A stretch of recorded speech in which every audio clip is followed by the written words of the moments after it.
जहन लिखित सुसमाचार अध्याय 3 वाक्य 1 से 13 तक।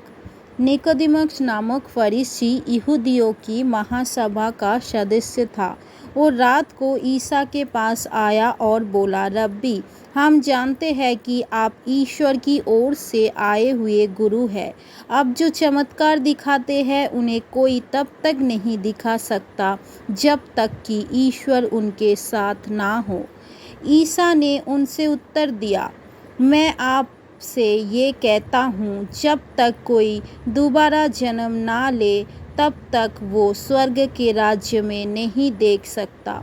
निकोदेमस ने उनसे पूछा, मनुष्य कैसे बूढ़ा हो जाने पर दोबारा जन्म ले सकता है? क्या वो अपनी माता की गर्भ से ही दूसरी बार प्रवेश करके जन्म ले सकता है? ईसा ने उनसे उत्तर दिया, मैं आपसे ये कहता हूँ, जब तक कोई जल और पवित्र आत्मा से जन्म ना ले तब तक वो ईश्वर की राज्य में प्रवेश नहीं कर सकते। जो देह से उत्पन्न होता है वो देह है और जो आत्मा से उत्पन्न होता है वो आत्मा है। आश्चर्य ना कीजिए कि मैंने ये कहा, आपको दोबारा जन्म लेना है। पवन जिधर चाहता है उधर बहता है।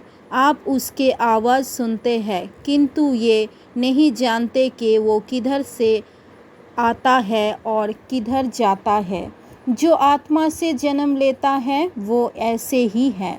निकोदेमस ने उनसे पूछा, ये कैसे हो सकता है? ईसा ने उनसे उत्तर दिया, आप इस्राएल के गुरु हैं और आप ये बात नहीं समझते।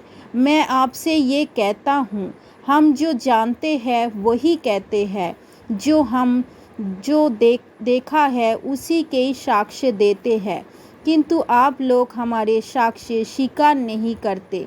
मैंने आपको पृथ्वी की बातें बताई और आप विश्वास नहीं करते। यदि मैं आपको स्वर्ग की बातें बताऊं तो आप कैसे विश्वास करेंगे? मानव पुत्र स्वर्ग से उतारा है, उसके सिवा कोई भी स्वर्ग नहीं पहुंचा। जिस तरह मूसा ने मरुभूमि में सांप के ऊपर उठाया था, उसी तरह मानव पुत्र को भी ऊपर उठाया जाना है, जिसे जो उसमें विश्वास करता है वो अनंत जीवन प्राप्त करे। ये ईश्वर की वाणी है। ईश्वर को धन्यवाद।